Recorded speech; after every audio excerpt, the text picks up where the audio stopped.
Hello there, my name is Luca and I am VP Marketing for ISEC in Napoli Federico II. Today we're going to find out how to do a classroom shout, and also I'm going to give you tips and tricks to improve your public speaking.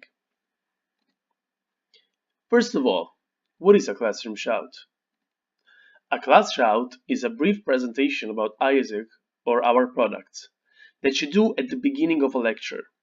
You also probably got to know about ISEC because one of our members did a classroom shout in your class. So from this sentence we can take out two main concepts. One, the first, is that we do, and we suggest you to do, class shouts at the beginning of a lecture. Why? Because at the ending of a lecture, when a lecture is over, it's really hard to have a concentrated and focused classroom in front of you. So it's better to do it at the beginning. The second thing that we can take out from this sentence is that class shouts are the most effective way to approach a lot of students in one activity. There can be two different types of shouts. Let's find them out.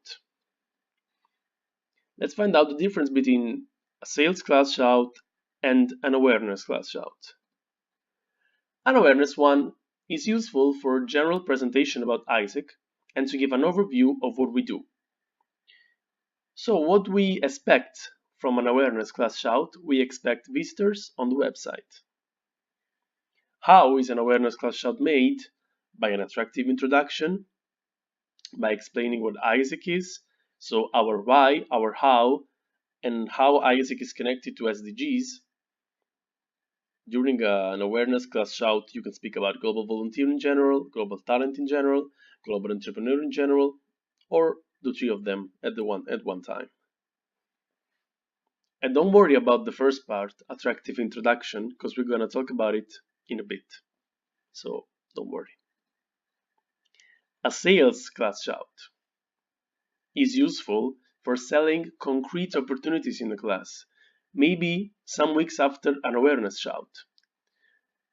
And during a sales class shout, we sell ISEC benefits. And what do we expect from it? Sign-ups. So the main difference is that during a selling class shout, you're actually selling. And of course, it should come up after an awareness shout. So during the awareness shout, you can give that particular class a general look about ISEC. And maybe a week later, you come back and you finish the job by selling the specific opportunities. Let's see how a sales class shout is made. By an attractive introduction, of course, by ISEC in general, explaining what we do concretely is very important, and global volunteer plus concrete opportunities based on target. So if you were in this class a week ago talking about global volunteer in general during an awareness shout, now you will talk about a concrete opportunities based on target. So if you are in a classe di economia first year, you will, and they study marketing, for example, you will let them see a concrete marketing opportunities for global volunteer. And this same pattern can be applied to global talent and global entrepreneur. Okay, let's move on. How to get ready for a class shout? I told you that we're going to discuss this. So, first of all, logistics. This is a logistic checklist. It's really useful, and in my opinion, you should really have this. Like you should have a concrete checklist of things to do before a class shout. For the first one, always bring a contacts sheet. Better if it has grids and the ISEC logo. You can already write some contacts on it, making it look like someone has already left their contact. Have a PPT ready, and the PPT must be brand aligned. You should contact the professor early to book the shout and to let the professor know that you're going to be addressing his class on this specific day in this specific time. It's better to contact the professor 2 weeks or 10 days ahead, so 10 days before the class shout. You should have a very specific plan for the shout. We're gonna see this later. And it's better if two people deliver it, so you can give feedback to each other. Or one can deliver it and the other one can be in the classroom watching and giving feedbacks later. You should always contact people that have left their contact in 12 to 24 hours. And during the class shout, this is very important, you should say that they will be contacted in this time frame. So you're setting the expectations. They know that they're going to be contacted, and so they know that they have to check their email. And if you check all the things in this checklist, you are logistically ready to do a class shout. Before we move on, let's focus on the second check on the checklist, which is have a PPT ready. Not every LC do class shouts with PPTs. You should maybe you can ask to different LCs how they do it and why they don't use a PPT or why they use it. It could depend on the professor, that maybe the professor won't give you the possibility to have a PPT or won't give you enough time, or maybe it can depend on other things. Moving on. The flow of the class shout. Okay, there are different structures that you can use during a shout, but it's important to always follow the correct flow. Let's see also this checklist. Introduction. Introduce yourself and what you do. Try to connect with the audience. Of course, we will have tips and tricks about public speaking that will help you to connect with the audience more. The first part of the class shout is the attractive one. You can use your question, storytelling, or whatever you want that can draw the attention of the class to what you're talking about. Isaac explanation, you can mention partners like SDGs, you can mention our numbers, in how many countries we are, how many people, etc. in order to build trust towards the organization. And then you can start with the selling part or awareness part depending on the shout, and then the final call to action. We saw the call to action. There are differences between the call to action in the awareness shout and in the sales shout. So this is the flow. Let's see how to actually be ready to do a class shout. Public speaking. It's really important to know some tips on public speaking in order to get attention and be more effective in your communication. No pressure, but the 7% depends on what we said, and the 93% depend on how we communicate that. So don't worry, everyone can deliver a great class shout. You must be ready to do it. Let's see how.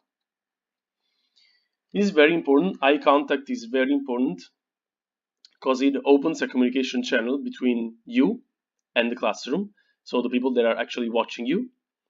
And it's important for understanding if the people are following you. If people are making eye contact with you, if people are staring at you, it means that their attention is on you. If they're staring at their phones, if they're, I don't know, looking at a fly or watching outside the window, they're not paying much attention. And it's really useful to keep control on the room, because it triggers more interest for the audience. If you are not looking at the audience, it seems like you're not caring about them. So you're not actually controlling it. You're not controlling the audience.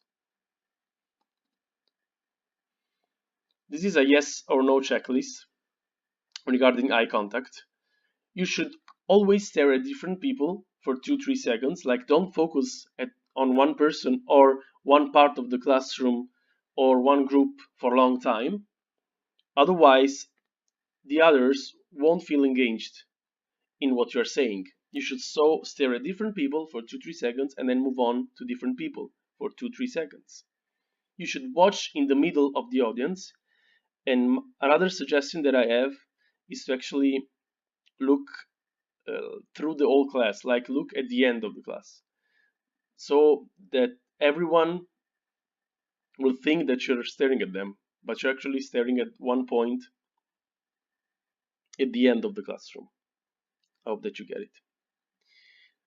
Don't make scanning at supersonic speed, so don't change the target of your eye for like very quickly. It's not going to help. Don't watch empty spaces. Don't turn your back. Body language is really important. So don't turn your back at the audience. And don't do strange faces that don't match the things that you're saying. Otherwise, it's going to be creepy and people are going to be creeped out. We were talking about body language, so posture and gestures. You should stand in the middle so you can watch everyone. You shouldn't have barriers in front of you, like you should not be sitting behind the desk. You should not have a desk in front of you. You should have free movement in front of you. And you should choose a body center and move around it. What does it mean? Is that it's good for you to move, but it's not good for you to run 10 kilometers while doing class shout. So like try to find like a square or a circle in which you can stand and move inside it. That's it. Don't go outside the circle. Don't go outside the square. Don't run. Don't jump.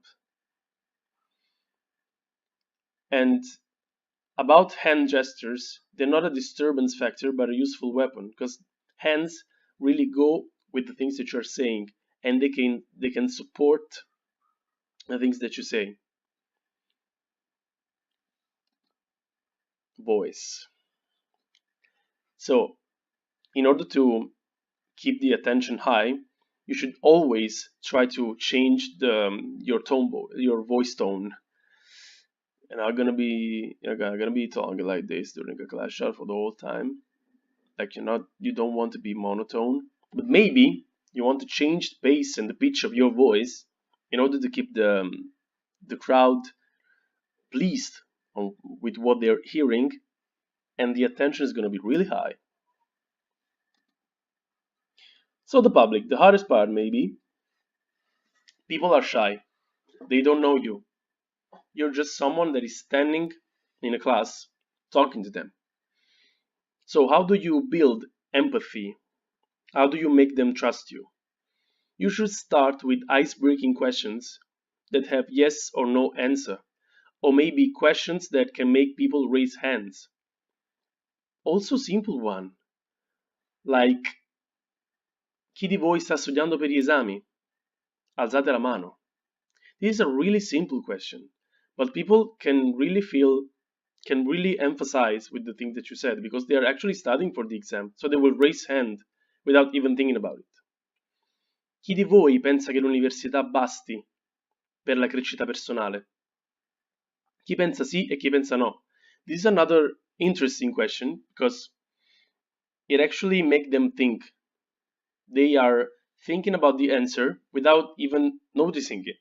And they will say yes, they will say no, so that you can maybe start a little debate on this and then move on with the next phase.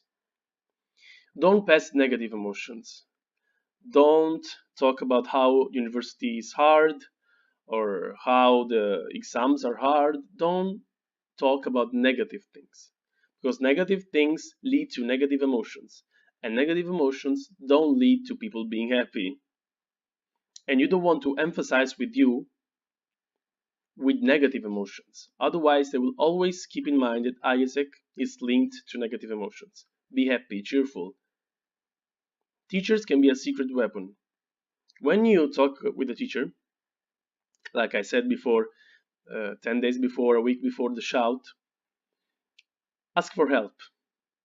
If you can build trust with this teacher, he can introduce you, and he can use kind words to introduce ISEC, to introduce what we do, and maybe also supporting the opportunity that we are providing the students. And the students are going to listen to the teacher, and this can be a really, really good weapon in order to enhance the power of the class shout. So, this was a general look on how to do class shout and some tips and tricks about public speaking. If you have more questions, if you have doubts, you can contact me, you can add me on Facebook, you can write me on WhatsApp, or you can send me an email for any kind of information. Remember, class shout are really important and are our main channel of offline promotion. You should always run them, and if you run them, you must run them good. So I hope this was helpful for you. This was good for you. See you soon. Bye. Ciao, ciao.